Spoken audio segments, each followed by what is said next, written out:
Assalamualaikum warahmatullahi wabarakatuh. Perkenalkan, nama saya Jamalatul Munah dari Prodi PGMI UIN Sunan Ampel, Surabaya.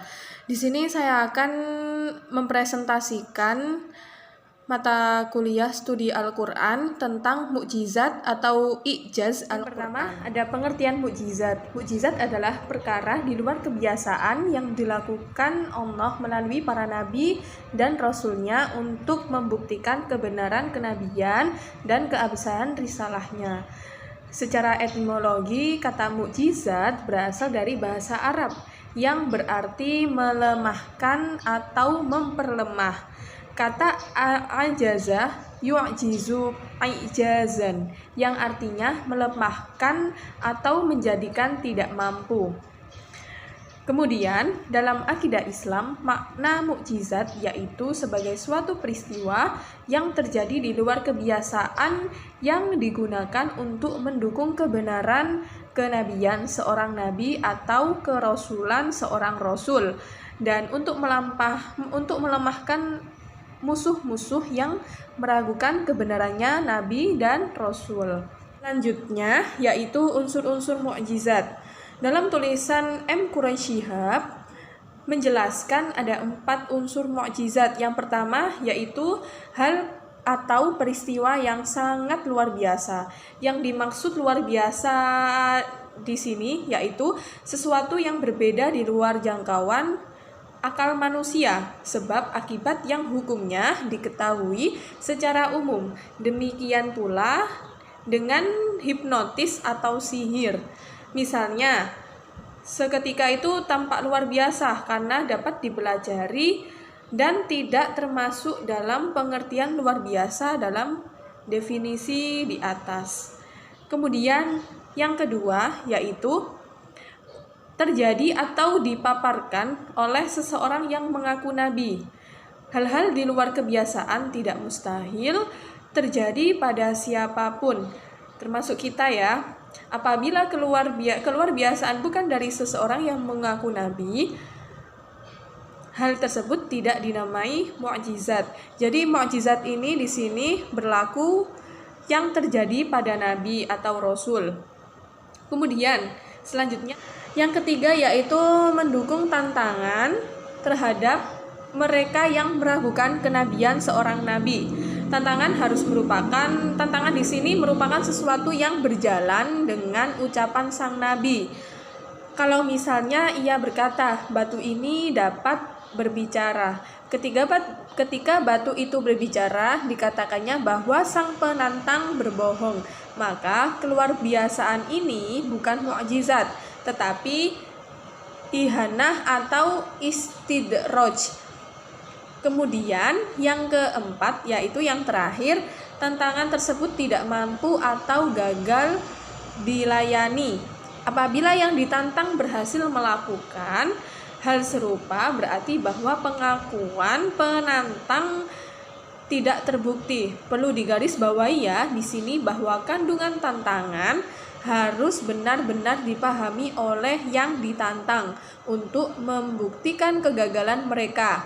Aspek kemukjizatan setiap nabi sesuai dengan bidang keahlian umatnya. Selanjutnya yaitu ada aspek-aspek kemukjizatan Al-Quran. Yang pertama yaitu susunan bahasa Al-Quran yang indah, berbeda dengan susunan bahasa Arab. Yang kedua, uslubnya yang menakjubkan, jauh berbeda dengan segala bentuk susunan bahasa Arab. Kemudian yang ketiga, keagungan yang tidak mungkin bagi makhluk untuk mendatangkan sesamanya. Kemudian yang keempat, ada syariat yang rinci dan sempurna melebihi setiap undang-undang pada manusia. Kemudian selanjutnya yang kelima, yaitu dalam Al-Quran mengabarkan hal-hal gaib yang tidak bisa diketahui kecuali dengan wahyu. Yang keenam, Al-Quran tidak bertentangan dengan prinsip ilmu pengetahuan.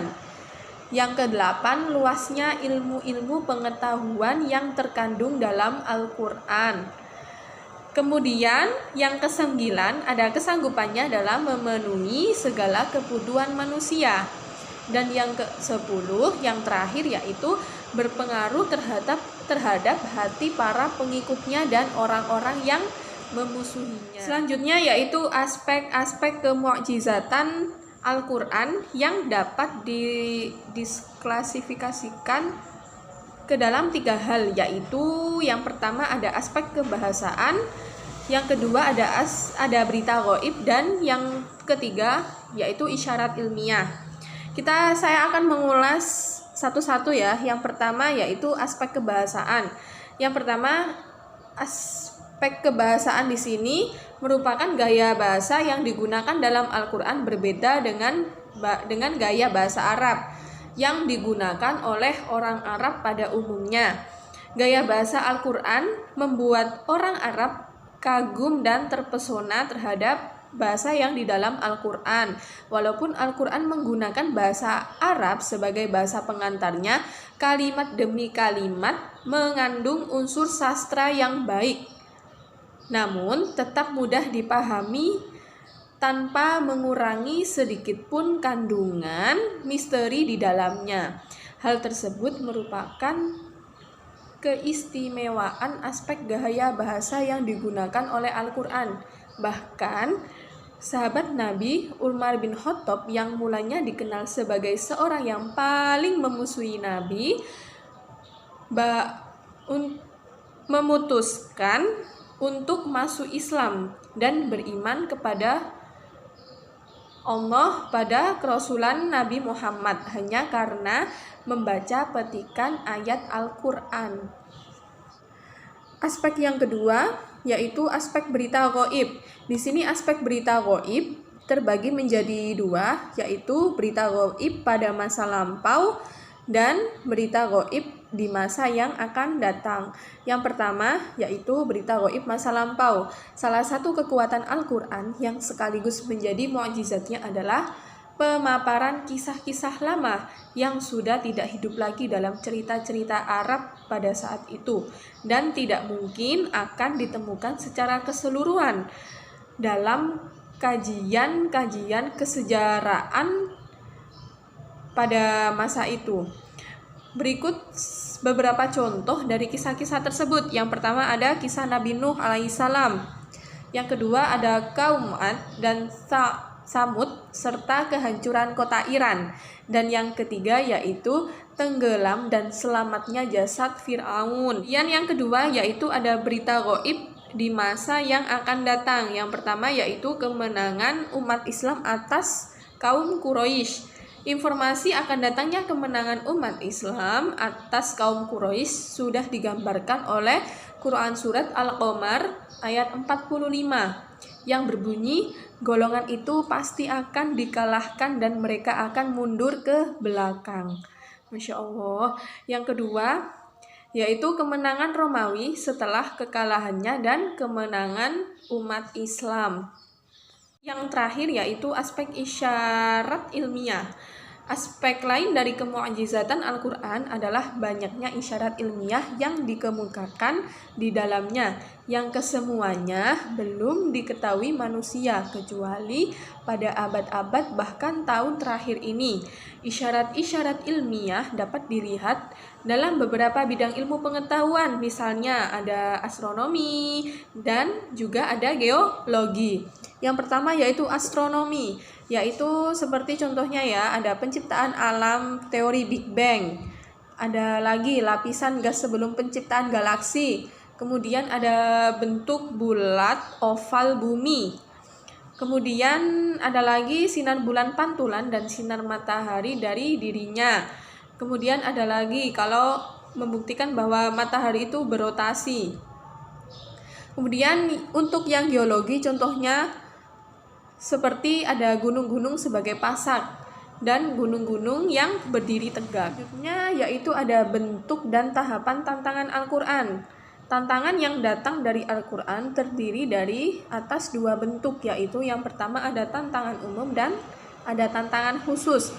Tantangan umum ini ditujukan kepada semua golongan, baik kaum filosof, cendekiawan, ulama, dan hukama, serta semua manusia.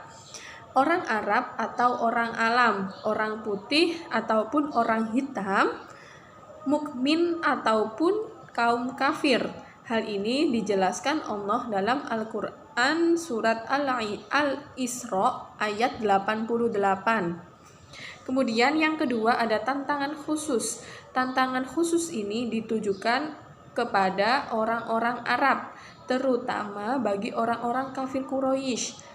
Tantangan bertanding khusus dibagi atas dua macam, yaitu ada tantangan yang bersifat kulli atau keseluruhan.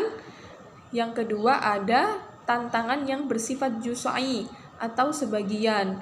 Tantangan yang bersifat keseluruhan ini yaitu tantangan dengan seluruh Al-Quran mengenai hukum-hukumnya, keindahan bahasanya, balaghahnya, dan kejelasannya. Hal ini sudah dijelaskan oleh Allah pada surat At-Tur ayat 34. Kemudian yang kedua, tantangan yang bersifat sebagian, yaitu tantangan untuk mendatangkan 10 surat atau satu surat saja yang menyerupai surat-surat Al-Quran.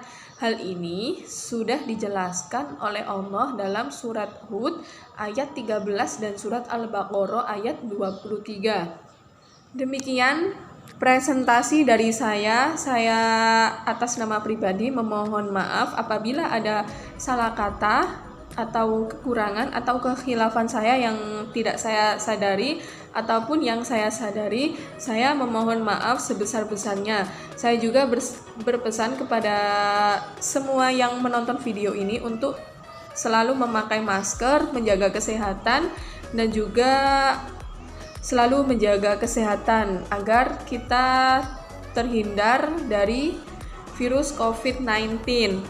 Terima kasih, semoga bermanfaat. Wallahu muwaffiq ila aqwamit thoriq. Assalamualaikum warahmatullahi wabarakatuh.